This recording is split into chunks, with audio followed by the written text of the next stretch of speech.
You're listening to the Financial Source podcast on YouTube. Hi, everyone, and welcome to the Financial Source podcast. Global markets are facing, well, quite a triple threat this week, balanced rather precariously between escalating trade policy battles, volatile oil price swings, and definitely heightened geopolitical risks. That's right. It's a very dynamic environment. And the U.S. dollar, it's sort of steadying as Washington awaits a landmark Supreme Court hearing on President Trump's tariff powers. All while, the government shutdown ties the record for the longest in history at 35 days. 35 days, wow. And we're also tracking China's measured response to U.S. restrictions. Mm-hmm. Specifically, their decision to temporarily suspend tariffs on certain U.S. goods. And then there's the ongoing tech supply chain pressure affecting giants like, NVIDIA and Intel. Exactly. So today, you'll learn the specific levels traders are watching in FX and commodities like the stabilization of WTI crude towards $60.90, and also how European and Asian stocks are positioning quite defensively amid these policy fears. And we'll connect the dots between, say, nuclear transparency concerns in Iran, North Korea's satellite plans, right, and the resulting safe haven demand that's keeping the yen firm near that 153.50 mark. Let's unpack it. Okay, let's unpack this central conflict.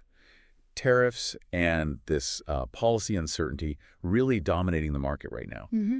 The scale of this domestic policy fight, it feels unprecedented, especially leading up to the Supreme Court hearing on President Trump's reciprocal tariff policy. It really is, and that's the critical distinction, isn't it? The Supreme Court isn't just reviewing tariffs per se. They're essentially assessing the limits of the president's ability to impose duties outside of, existing trade law. Right. And the fact that President Trump framed this decision as life or death for U.S. economic security, that tells you exactly how high the stakes are perceived for future trade policy independence. Yeah, no kidding. And then you contrast that internal fight in Washington with China's response, which seems, very tactical, globally focused. They announced they'd suspend 24% of tariffs on certain U.S. goods for a year, lift duties on agricultural imports starting November 10th. But, the question is this a genuine olive branch?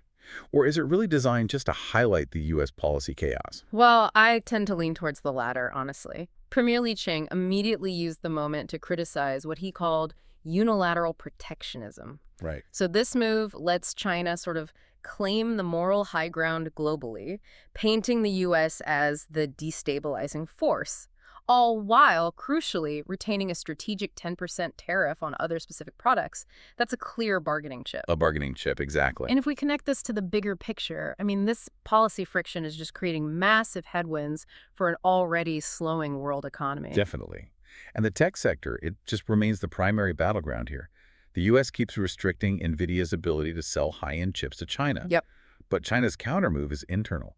This ban on foreign AI chips affecting NVIDIA, AMD, Intel in their state-funded data centers. That's not just a revenue hit, is it? It feels like it forces a huge structural fragmentation of the global tech supply chain. It absolutely does. It could potentially lead to, duplicating global research efforts, which is highly inefficient. Though we should probably briefly mention that despite this major friction, trade diplomacy isn't completely dead in the water. Okay. The U.S.-India talks were recently described as serious and productive. Just reminds us that global trade dynamics are, multi-layered. It's not just the U.S.-China story.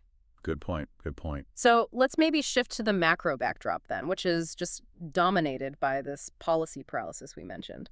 The U.S. government shutdown hitting the 35-day mark, tying the record. That's more than just a headline. It signals real institutional gridlock. And that paralysis, it just ripples through everything from consumer confidence to business investment planning. And that paralysis is precisely why the market seems so hyper-focused on the hard economic data today, right? Mm-hmm. Investors aren't really waiting for some legislative miracle. They're looking for direction from the ADP employment report and that critical ISM services report. Given all the noise from Washington, that ISM services data is perhaps the most important directional signal right now. Tells us the true underlying health of the non-manufacturing sector. Which has been the engine of growth, yeah. Now, looking at the currency landscape, the U.S. dollar index is holding just below 100. It's stabilized after a pretty solid multi-session rally. Okay. But what's fascinating, as you mentioned, is the yen remaining so firm around 153.50. This isn't just generic safe haven buying. That level is dangerously close to where the Bank of Japan has historically stepped in. Ah, right. Intervention risk. risk. Exactly. So geopolitical risk could suddenly turn into a central bank intervention trigger. That's something to watch. So it's like the dollar is pausing before this big macro sprint, while other currencies are signaling more structural worries. Sterling, for instance, is getting hammered down near $1.30. Very subdued. The market seems to be aggressively pricing in a high probability of a December rate cut from the Bank of England. And that's probably reinforced by the expectation of a, well, growth-negative UK budget announcement coming up later this month. Yeah, that all feeds into it. Now, here's where it gets really interesting, I think. The commodity complex. We saw that big swing. Following the route we witnessed on Tuesday, oil prices are showing a distinct sign of stabilization. They really are. That rebound is significant. WTI crude has bounced back hard. It's retesting that $61 resistance area. And Brent is similarly firming up around $64.75. So what's driving that? Well, it seems to be fueled by two main factors. First, dip buying from traders who see value after that sharp drop. And second, probably some preemptive short covering ahead of those key U.S. macro data releases we just talked about. Okay, that makes sense. But the underlying demand picture, looking at the inventory data, it seems completely mixed, almost confusing. On one hand, you had that massive 6.5 million barrel build in U.S. crude inventories. Yeah. That's bearish. Very bearish signal, yeah. Yet, that was substantially offset by sharper than expected drawdowns in the refined products. Gasoline down 5.7 million barrels, distillates down 2.5 million. What does that mixed signal tell you? Strong refining activity, maybe. It could suggest strong current refining activity. Perhaps seasonal factors are at play there, but it might be masking some underlying weakness in the actual demand for raw crude. It's definitely a murky picture. Murky indeed. And if we broaden the commodity perspective a bit, you see major energy players planning for, well, a dramatically different future. Saudi Aramco's CEO confirmed significant new investment targeting natural gas expansion. But gas expansion makes sense. But also, perhaps more surprisingly, lithium processing, with their first operations planned by 2027. Lithium. Wow, that's a big pivot. It's a clear hedge against the energy transition, isn't it? A strategic play into future battery supply chains. Absolutely. And speaking of future supply, you've got Libya, always a crucial geopolitical source, reiterating its long-term ambition. They want to lift production to 2 million barrels per day within 5 years. That's a substantial potential long-term supply increase. It kind of sits in the background right now, but it will weigh on prices down the road if they achieve it. Sure. Elsewhere, precious metals are doing exactly what you'd expect in this kind of environment. Gold is consolidating near, $3,980 per ounce, functioning perfectly as that ultimate hedge against policy uncertainty and these geopolitical flare-ups. Right, the classic safe haven. Contrast that with industrial metals, though. Copper is really struggling near $10,650 per ton. It's suffering its longest losing streak since July. Ouch. And copper, it's the bellwether for global manufacturing construction. This losing streak signals some serious anxiety about when, or even if, renewed physical demand from China is going to materialize. Yeah, Dr. Copper is definitely looking a bit under the weather there. So if we connect this all back to the bigger picture, the reason the yen is firm, gold is rallying. It seems the vacuum created by this policy paralysis in the U.S. is just being filled by mounting global tensions. That's a good way to put it. These tensions relentlessly fuel that safe haven demand, and the geopolitical flashpoints are, well, numerous and active right now. Like in Iran. Exactly. In Iran, you have the IAEA's chief, Rafael Grossi, warning that the country must immediately improve transparency with UN nuclear inspectors. He explicitly stated failure to do so risks heightening tensions with the West.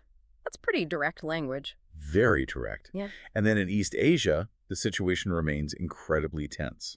Intelligence suggests North Korea is rapidly preparing to launch new spy satellites, maybe even using Russian technical assistance. And concurrently, South Korean officials are warning that a nuclear test could basically be greenlit whenever Kim Jong-un decides. Just whenever he decides. Not exactly calming. Not at all. And even maritime security is active. The U.S. Defense Secretary confirmed a lethal strike on a vessel in the Eastern Pacific. Now, while it was framed as curbing illicit maritime activity, it definitely reminds us that the military dimension of great power competition is ongoing, far beyond the usual hotspots. Right, these things don't happen in isolation. So how is the market reacting to all this? Well, these events combine to keep overall risk sentiment, I'd say, defensively tilted, but maybe not outright panicked yet. You see European stocks, the stock 600, modestly lower, weighed down mostly by industrial and tech names, ASML for instance, lagging significantly. Okay, some pockets of strength. Yeah, like autos actually. BMW had better than expected earnings, so that sector held up a bit better. And Asia sounded fragile earlier. Asia was notably fragile, yes. The Nikkei 225 briefly dipped below that psychological 50,000 mark, and critically, South Korea's KOSPI actually triggered temporary trading halts following steep declines in key semiconductor share. Trading halts. Okay, that's serious. It is, and U.S. futures right now are mixed, but leaning cautiously lower. It signals a clear rotation out of growth and riskier assets for now. So what does this all mean for you, the listener? It means investors are currently juggling these major risks, policy volatility from Washington, those wild price swings in oil, and constant geopolitical tension.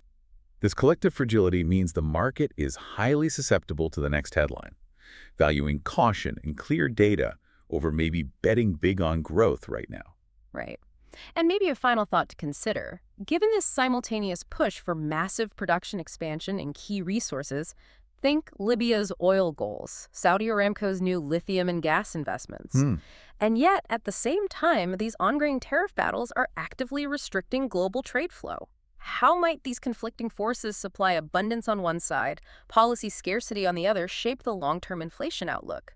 Regardless of today's immediate employment figures, that's the bigger question perhaps worth mulling over. That's a great point. Lots to think about there. We appreciate you joining us as we navigated the complexity of today's market, from that record-tying government shutdown to the critical signals coming out of the Asian tech sector. Thanks for tuning in. Join us again next time on the Financial Source podcast for more essential market analysis and context.